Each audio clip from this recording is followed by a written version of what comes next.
Hey YouTube, welcome back to UniX TCG, and today we'll be going over green and set 2.5.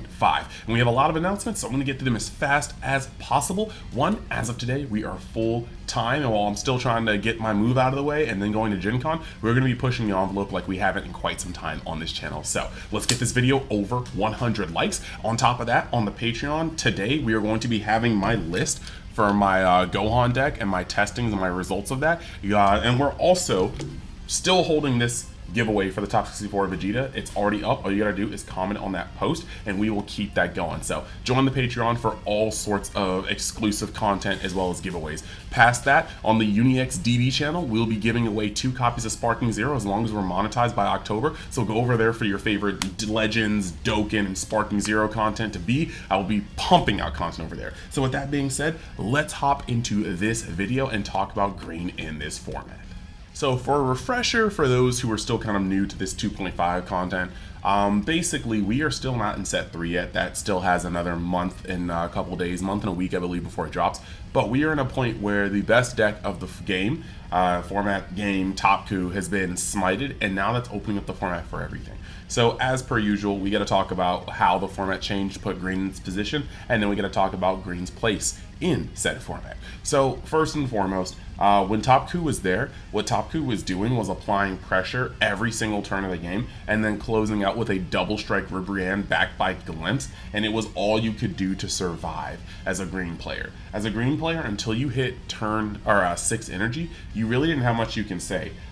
Getting to 4 energy and playing Vegeta, you could discard a card to pop a body, which is good and bad. You're losing one card that they could probably easily replace. You're losing one card to pop a body they can easily replace, and then you are attempting to maybe swing with a Vegeta in hopes that, you know, it's better trying to attack a body than it is getting rid, or than it is staying up for a 10k combo. But there was no real guarantee for that. You can keep it up as a 10k combo and they could tap 3 and then play Son Goku from set 1 and just pop it, and then you didn't get an attack in and you just lost 10k combo power and they're still beating your face in. So it was a little rough. Turn 6, you can drop the androids, pop 2 bodies, and then attempt to swing into another and probably get it there. So that's a whole thing. But the point is, Red was putting out bodies faster than you could, and then finishing you off with double strike Ribrianne for game. So you had basically green being pinned down and never really able to reach its critical mass. And so looking at that, now that TopKu is gone, green has the ability to get to late game. However, it's not just the fact that red's gone. Red being severely weakened has also brought back space for green's biggest just opponent, yellow, to rise and be there.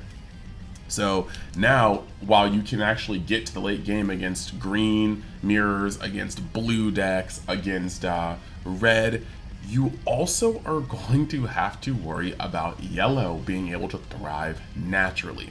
And so with that being said, let's talk about each green leader and their viability in this meta.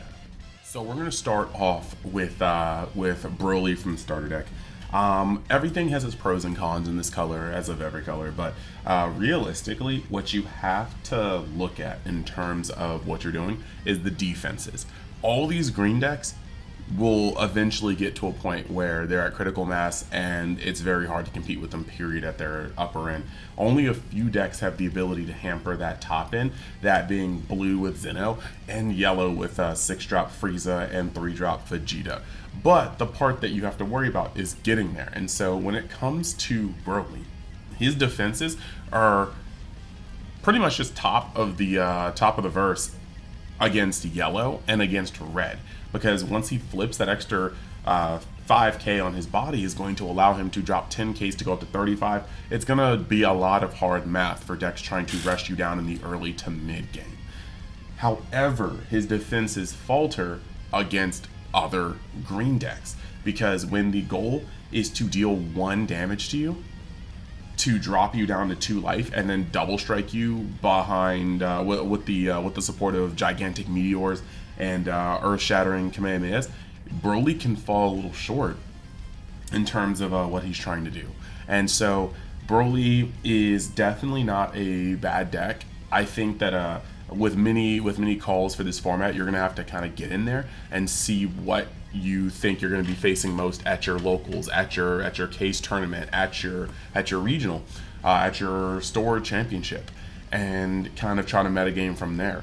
Broly, like I said, his red matchups and his yellow matchups are going to be better than some of the other guys that you could be playing in green.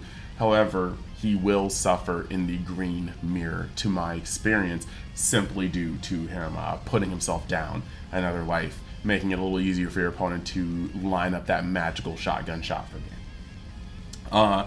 Moving past that, we have Gohan. And I am partial to Gohan. He is my favorite character in Dragon Ball. But when it comes to him, he's a base 20k leader on his Awakened side, which means he is super susceptible to the machinations of yellow when they go wide with 20ks, as well as red when they actually are on a roll and they can pretty much just like go off. So you do have to defend yourself against aggro plays. Can Senzu Bean help this? Yes. Is Senzu Bean the end all be all? Not sure. We still have a lot of practicing to do.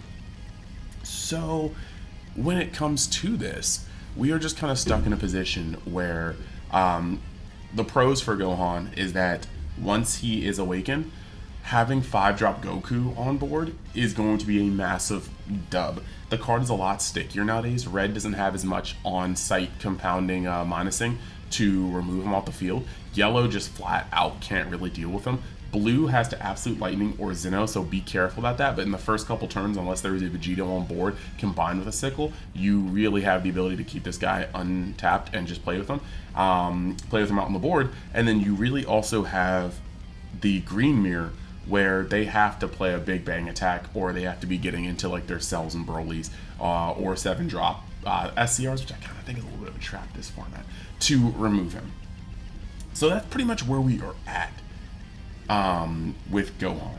Once he's awakened, if you have 5Q on board, he has a 35k swing every turn, demanding a super combo, an extra card, or 2 cards out of hand minimum, which is a great tax, helping you line up for the double striker. Like I said, I have my build up on Patreon as of this video, so go check that out if you want to see that. And realistically, he is just I think he's a very solid leader, but he has that weakness to yellow.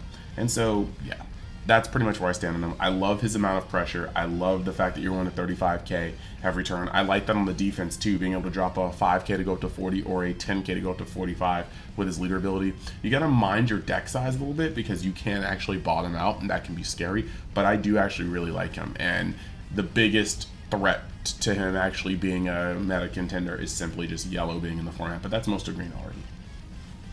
Then we get to androids.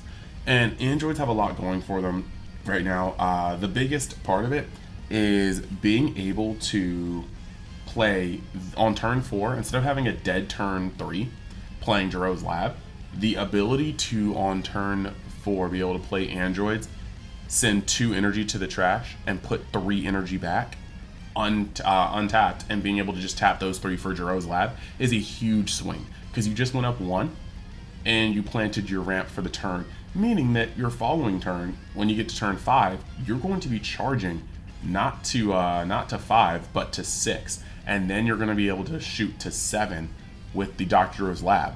And so that means on turn 6, you'll be at 8 energy, which is the strike zone that you wanted to be in, but you didn't have the dead turns you had in set 1 trying to establish Lab. You also added another body while you played Lab, allowing you to put in a little more pressure on turn 4. Android's a very good card. You can also always play them for another body while keeping up threats like your Gigantic Meteor, like your Earth Shattering Kamehameha. And if you're playing him on 5 energy, you are getting up to the threshold of the 6 energy to make those cards really pop. So androids have a lot of ferocity there. They can really scale to be the highest energy deck in the game, simply because you can stop playing ramp cards and just use cards that you've comboed to put them up. They have the ability to be 30k when they swing, demanding a super combo from every, or demanding 2 cards to a super combo or an extra card from every non-25k base leader. And they also have the ability to untap with the 3-cost Jiro. You have to kind of go out of hand for it, but green has some zeros they don't mind. If you draw an extra Lab, that's perfect. Discard a card. And That is what we are here for, because you're still going to get your draws when you attack. So androids really are probably offensively, I think, the best green deck in the game. However, being a 20k leader, they still suffer from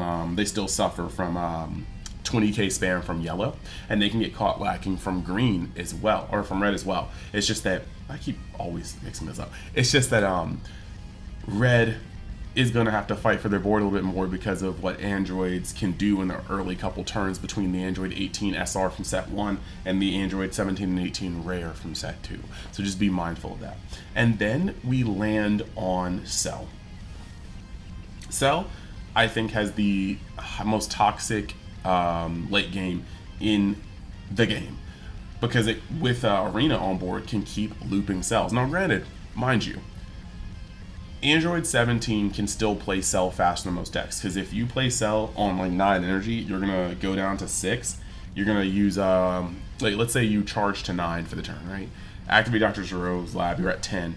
Cell down to 7, you can just charge and Dr. Zero's lab, you're back up at 8, 9, and then you can play Cell again. It has some shorter diminishing returns because of lab, but it still isn't as powerful as tap 8, -3 energy, play Cell, pop, gain a life, Cell leader effect, go up an energy, and then Cell Games Arena, go up another energy to be back at 7 that turn, so that you can charge to 8 and do it again. If they cannot interact with your field card, and so far the only card that we have in the game that interacts with the field is Zeno, you're going to be in a space where Cell can potentially just loop those 8 drops, keep gaining life, keep blowing up cards, keep pressuring you with its 45k, and so it becomes very, very oppressive. And the only thing that it really has against it is the ability to...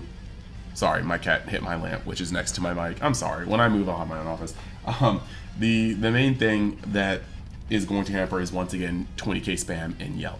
But we are going to have to try to see, as we get closer and closer to Gen Con throughout July, how we try to mitigate being steamrolled by yellow. That's the main thing we have to kind of get used to. And yeah, so you really are sitting there past that late game Cell Games Arena, you really don't have too much that sets Cell apart. He is really gross for obtaining the best hand, because if you don't need to ramp, Cell Games Arena is just a third draw that turn. If you're sitting here at 10 energy and you haven't dropped a Cell, you haven't needed to, you've just been dropping Brolys or Androids or whatever you need, you can just be like, okay, I drew with my leader, I drew for turn, I drew with my leader swing, and now I'm just going to tap Cell, look at that, I need that card, I'm going to add it to my hand instead of putting it in my energy. And that's extremely powerful. That field card is super snapped, and I don't think it should really be in the game, but it's not like Cell's doing the most right now. So with that being said, I guess the next part that we're going to do is talk about our sponsors, and then we're going to talk about the overall setting of the meta and where they lay. Alright y'all, taking a quick moment to shout out the sponsors for this video. First up is Mystic TCG, a store based in Missouri that sells all sorts of TCG product, even more than what you see featured here on this page. They also buy singles, collections, and prize cards, so make sure you actually catch them out in their store in Missouri at an event, or even on their Facebook, just to be able to see the events here, but also ask them what they're up to and what they're looking for in terms of vending. You can also use the code UNIXTCG to get discounts off your pre-orders as well as orders, so make sure you get your TCG product while it's hot. Then you have Eclipse Cards and Hobby based out of Texas, and if that sounds familiar, they did sponsor me with a box of Fusion World Set 1. But as you can see on this page, there is a plethora of TCG products that they are actually having for sale at their establishment. You can also even buy things that aren't just TCG products. As you can see on the screen right here, they hold their own locals, they hold their own events, and they are going out to more and more events. You can actually check their Facebook to see their schedule, as well as call and ask about their vending list. And at the checkout for their website, you can use the code UNI10X to actually get percentages off your pre-orders or your orders. So go check it out as well. And we're always up to all sorts of things in Universe X, so you can go down the description and check the link tree to find out about my other channels, my Twitch, or any other avenues that I'm creating content on. But if you want to go the extra mile, you can always go down to any description on any video and find my Amazon affiliate links. These products here will differ from video to video to cater to the audience in question, but it's just very easy to see something that you may like or be interested in, open it up, and choose the style and or color that'll work for you. All proceeds will give kickbacks to the channel, so it'll be some direct support, and I'll always appreciate the help. from you guys. So with that being said, let's get back to the video. So as you can see, we've definitely got some really cool stores here. Make sure you go in the description to see their links so you can get your product for a discounted price. Really just anything in those links. We're doing a whole bunch of stuff here in Universe X, and it's only gonna get bigger and better. So yeah, past that, if you're looking to play green right now, this format is essentially playing what you want to play and hoping you don't see your worst matchup too many times. It is very, very hard to have a consistent matchup versus every single deck. Red is probably the only color that has a consistent matchup versus every single color, but you're not really more than like a 50-50, sometimes 60-40 into like green decks with red. With green, you have a great matchup versus blue as long as you play correctly. You have solid matchups versus red as long as you play correctly. You have solid matchups versus the mirror as long as you play correctly. But yellow is generally just super uphill, and they either have to play incorrectly or not draw optimally while you do draw optimally for you to win against yellow. So the hardest part to crack is how far in the deck can we go to mitigate yellow's natural aggression against green without sacrificing our matchup to other colors. Sensumine is simply not a good card against blue, against green, but it is a decent card against red, and it's an excellent card against what yellow is trying to do in the early game. So the question is, how do we get there? You know, that is the biggest question, and I'm going to be trying to solve that as much as I can when it comes to playing the sorry, my cat just jumped up on me. When it comes to playing green. So like I said, make sure you hop on the Patreon if you want to see how my green lists evolve. We're going to be doing a lot here.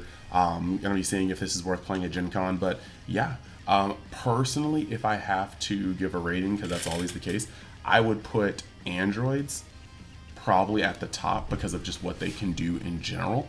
I think that Cell is great, but Cell's mid game, like all their late games are toxic.